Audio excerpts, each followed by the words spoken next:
넥슨의 라이브입니다. 와, 이거 지금 해리케인이 진짜 맨유로 떠날까요? 아, 이거 처음에는 뭐 그냥 이거 한두 군데 뭐 쓰는 거 아니야, 뭐 더 선지 같은데 아니야, 뭐 이랬는데 그게 아닙니다. 지금 뭐 시간이 지날수록 곳곳에서 계속 관련한 기사가 좀 쏟아지고 있습니다. 영국의 정론지 가디언지에서도 지금 이거 썼고요. 뭐 웬만한 데가 지금 다 그 해리케인의 맨유 이적설 가능성을 좀 쏟아내고 있는데요. 뭐 경우에 따라서 어떤 데는 뭐 그냥 단순하게 뭐 루머가 있다, 뭐 이런 이야기가 있다 이렇게 쓰는 데도 있고, 어떤 데는 지금 토트넘과 맨유의 어떤 상황을 비교해 봤을 때 이거는 가능성이 충분하다 이렇게 아주 좀 깊게 들여다보는 것도 있습니다. 근데 이런 뭐 정말 많은 관심이 있을 수밖에 없는 건 역시 해리케인이라고 하는 네임밸류가 일단 있잖아요. 워낙 그 이름값이 있는 선수니까 당연히 이런 관심을 좀 많을 수밖에 없고, 뭐 프리미어리그 득점왕 했죠. 그다음에 잉글랜드 현재 뭐 에이스죠. 이러다 보니까 이제 많은 관심이 있을 수밖에 없습니다. 자, 근데 어쨌거나 그래서 한번 좀 정리를 했습니다. 관심이 워낙 많으니까 해리케인이 왜 도대체 맨유와 연결되고 있는지, 그 배경은 뭔지 한번 정리를 좀 해봤는데요. 여러 보도를 종합해보면 케인의 맨유 이적설은 바로 이렇게 나왔습니다. 첫 번째, 해리케인이 만으로 몇 살인지 혹시 아십니까? 우리 사목이? 만으로 26살입니다. 짭이네. 만으로 26살입니다. 여러분들 아시나요? 케인이 손흥민의 1살 동생인 거. 어쨌든 26살의 해리케인은 그동안 자신의 프로 커리어에서 우승을 한 적이 있을까요? 없을까요? 없습니다. 해리케인은 그동안 프로 커리어에서 토트넘에서 준우승만 2번 했죠. 언제냐? 2014-15 시즌 때 리그컵 준우승, 지난 시즌 챔피언스리그 준우승만 2번을 했는데, 이제는 어느 정도 나이가 찬 해리케인이 우승이라고 하는 이력을 내 커리어에서 만들고 싶다, 그래서 새로운 도전을 해보고 싶다가 첫 번째 근거로 나오고 있습니다. 자, 두 번째, 소속팀 토트넘이 잘하면 뭐 토트넘에서 한번 승부를 봐보자 이럴 수도 있겠는데, 토트넘이 어떠죠? 침체가 계속 이어지고 있습니다. 이런 데다가 다음 시즌 모두 불투명해지고 있죠. 우리 지금 사모이가 고개를 숙이고 있는데, 챔피언스리그도 못 나갈 수 있는 상당히 좀 어려운 상황이 좀 놓여져 있습니다. 이런 상황 속에서 케인의 마음이 흔들리고 있다. 왜 흔들리는 거죠? 챔스 못 나갔는데? 이런 거잖아요. 뭐 첫 번째가 우승에 대한 도전이었다는데, 두 번째는 그래도 예를 들어서 이름값 있는 선수들은 이 챔피언스리그를 간다는 건 자신의 가치를 끌어올리는 거기 때문에, 사실 이렇게 네임밸류 있는 선수들에게는 챔스를 가는 팀이냐 못 가는 팀이냐에 따라서 그 선택 기준이 달라지기도 합니다. 자, 세 번째 뭐가 있느냐? 근데 이제 그러면 뭐 당장은 그렇더라도 만약에 토트넘이 그래 우승을 위해서 과감하게 투자를 하겠어라고 하는 팀이면 케인이 좀 더 중장기적으로 기다려줄 수 있겠지만, 그렇지 않다는 겁니다. 이렇게 우승이라고 하는 걸 통해 이렇게 목표로 막 투자하기보다는 조금 가능성 있는 선수들을 데려와서 키워서 좀 파는 구조로 좀 가지 않습니까? 그래서 투자보다는 약간 수익에 좀 더 관심을 좀 많이 쓰는 토트넘 구단의 운영 방향도 케인의 마음을 좀 흔들고 있다, 이렇게 되어 있습니다. 자, 네 번째 뭐냐? 자, 네 번째는 이 때문에 해리케인은 토트넘과 현재 계약 기간이 언제까지 되어 있냐면요, 2024년 6월까지, 그러니까 뭐 지금 대충 한 4년 남은 거죠. 까지 되어 있는 토트넘과의 계약 기간을 더 이상 연장하지 않으려고 한다, 이렇게 하고 있습니다.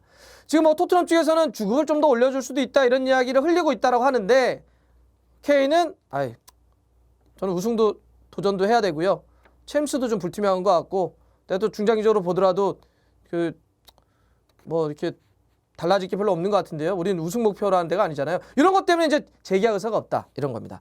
자, 다섯 번째 이야기는 뭐느냐? 이건 팀 상황으로 좀 맞물려 있는 건데, 자, 토트넘이 새로운 홈구장을 건설하는데 돈을 얼마 썼을까요? 이거는 알겠죠, 우리 사모기가? 찐 토트넘 팬이니까. 엄청 많이 썼다. 엄청 하늘 땅만큼 많이 썼죠. 1조 5천억 원을 썼습니다. 새로운 홈구장을 건설하는데, 이렇게 굉장히 많은 돈을 들여서 새로운 홈구장을 건설을 했는데, 지금 만약에 챔피언스리그라든지 이런 데 못 나가고 이렇게 계속 끌려가다 보면 어떻게 되겠죠? 빚쟁이가 되죠. 그럼 팀 재정이 더 흔들릴 수밖에 없어요. 이러면 이런 재정 마련을 위해서 약간 구멍난 재정을 채워넣기 위해서 주력 선수들을 시장에 내놓을 수도 있다라는 겁니다. 전제는 성적이 받쳐주면 그 수익으로 또 할 수 있는데 성적이 떨어진다면, 올라가지 않는다면. 요게 이제 5번째 이유였고요. 6번째는 이거는 이제 아까 토트넘의 이유였다면 요거는 이제 6번째는 맨유의 이유입니다. 맨유의 가장 절실한 포지션과 해리 케인이 딱 연결된다는 겁니다. 맨유가 올 시즌 뭐 사실 여러 가지 포지션 좀 어려움이 있었지만 고민이 많았던 데가 최전방 공격수였잖아요. 그래서 지난 겨울에 이갈로도 긴급 임대했고 레시포드가 좀 크게 다쳤으니까. 근데 사실 레시포드도 올 시즌 커리어 하이를 찍었다고 하더라도 레시포드도 사실은 완벽한 9번보다는 약간 좀 사이드라든지 이렇게 움직일 수 있는 선수이기 때문에 그 9번의 위치가 좀 필요했다. 그래서 이갈로가 뭐 와가지고는 어느 정도 곧잘은 해주고 있지만 그래도 맨유의 앞으로의 운명을 좀 이갈로에게 맡긴다는 건 좀 조금 약하잖아요. 그래서 그러면 맨유의 어떤 그런 필요성, 절실한 포지션을 놓고 봤을 때 해리 케인이 필요하다 이런 겁니다. 이런 게 또 연결되고 있는 거고요. 7번째 이런 것도 있습니다. 요거는 또 이렇게도 또 설명을 하네요. 지금 이제 영국 쪽에서 나오고 있는 미디어들에 대한 분석 결과인데 맨유가 차기 감독으로 포체티노 감독을 레이더 방안에 넣고 있다고 얘기가 나와요. 계속. 뭐 이거는 여러분 들어보셨죠? 그러니까 솔샤르 감독이 지금까지 뭐 팀을 끌어가고 있는데 물론 그거는 여론이 되게 비등비등해요. 솔샤르 감독으로 좀 가자 이제 좀 제발. 퍼거슨 감독 이후에 얼마나 많은 감독들을 바꿔댔냐. 이번에는 좀 믿고 가보자라고 하는 것도 있지만 솔샤르 감독도 임팩트가 좀 적은데 그리고 조금 좀 세련된 축구 하려고 이러려면 바꿔야 되는 거 아니야? 그 중에 이제 한 명이 바꾸자는 의견 중에 포체티노 감독이 연결되고 있는데 자 그러면 그림이 딱 맞네요. 퍼즐이. 포체티노 감독 데려오고 포체티노 감독 아래에서 정말 엄청나게 잘해줬던 해리 케인도 데려오자. 이렇게 얘기가 되고 있는 겁니다. 이렇게 7번째까지 연결되고 있고 그래서 8번째는 뭐가 되냐면 그래서 이제 이런 것들이 쭉 종합됐을 때 그러니까 보세요. 앞에는 해리 케인의 개인의 생각, 해리 케인의 입장, 해리 케인의 이해, 토트넘의 사정, 그다음 맨유의 현재의 흐름 이렇게 연결되는 거 아니에요? 그러면 이게 어쨌든 쫙 맞아요. 흐름은. 그러면 뭐가 남아요? 그러면 자 이적을 실제로 있을 때 구체적인 액수까지도 나오고 있습니다. 물밑에서는 논의가 되고 있다라는 시까지도 좀 나오는 데가 있어요. 얼마냐? 예상 이적료? 이 정도 1억 5천만 파운드. 지금 현재 딱 그 환율로 따졌을 때 2,300억 원입니다. 너무 많지 않아? 더 불러야 돼. 더 불러서 목 데려가게. 2,300억 정도를 좀 얘기하고 있다는데 이건 제가 봐서는 해리 케인의 능력 플러스 잉글랜드 버프가 있겠죠. 잉글랜드 선수이기 때문에 잉글랜드 버프가 아마 감안된 거고 이건 뭐 아마 예상 이적료가 될 겁니다.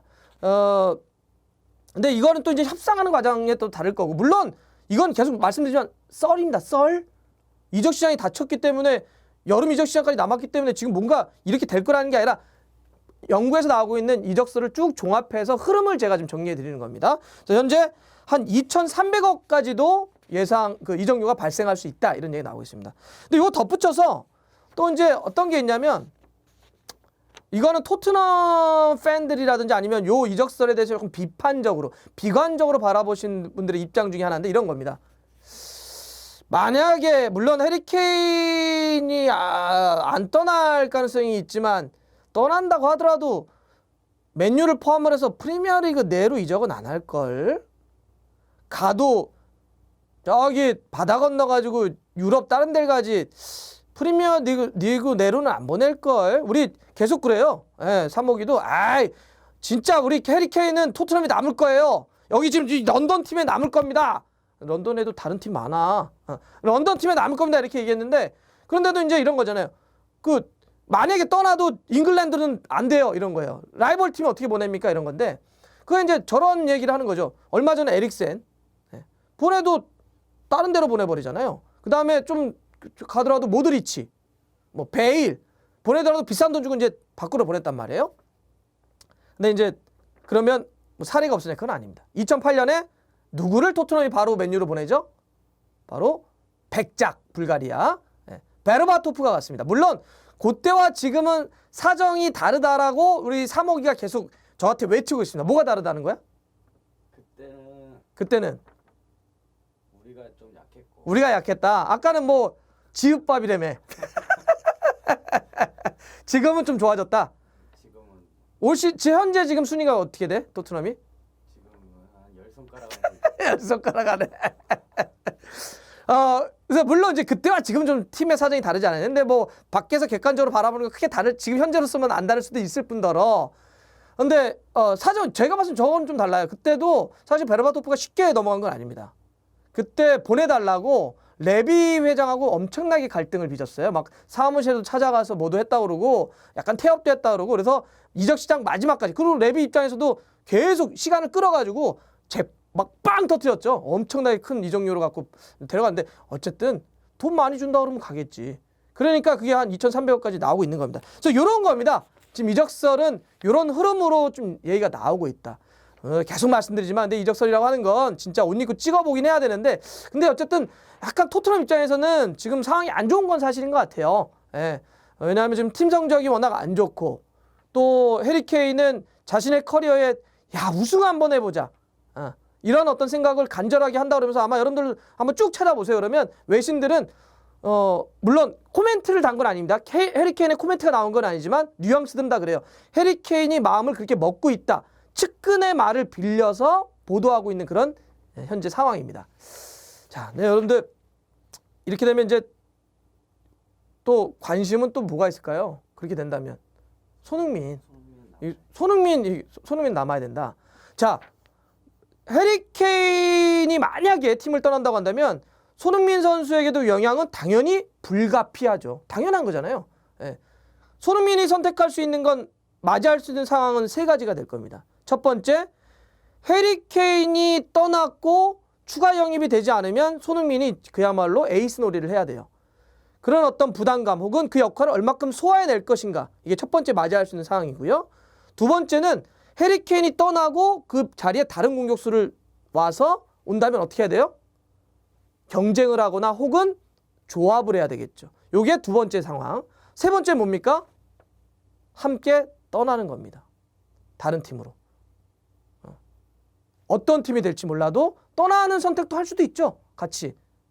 그랬더니 이런 세 가지 상황에서 아마 선택을 할 텐데 토트넘 입장에서는 정말 둘 다 떠나면 이건 타격이 너무 크겠죠. 물론 그 떠난 돈으로 적절한 선수를 영입해오면 모르겠지만 레비가 또 어떤 선택을 할지 모르니까 또 검증되어 있는 두 선수가 떠나게 된다면 그럴 거고 만약에 해리 케인은 떠나고 손흥민이 남는다고 한다면 그것도 완전히 새로운 판이 만들어지는 거잖아요. 해리 케인 없는 상태에서 손흥민 선수의 중심판이 또 만들어져야 되니까 혹은 새로운 경쟁판이 만들어질 수 있을 거니까 앞으로 그러니까 요 전제들은 또 아까 뭐가 기본적으로 깔려 있었냐고 한다면 토트넘이 시즌 막판에 진짜 순위 반등 못해서 다음 시즌 챔스 못 가거나 아예 유로파도 못 가는 최악의 이 경우가 일단 전제되는 거거든요. 그러니 앞으로 이제 관심은 잔여 시즌 동안 토트넘이 순위를 반등할 수 있을지 혹시 반등하지 못한다고 한다면 진짜 그 선수들은 떠날지. 사목이는 어떨 것 같아? 이미 둘이 없는 시뮬레이션 지금 돌리고 있는데. 이미 둘이 없는 시뮬레이션을 돌리고 있는데 망하고 있다. 망했다고 합니다. 잘할 거예요. 내가 이렇게 하면 안 되나? 끝! 자, 좋아요, 구독 걸립니다. 알람 들어갔어요.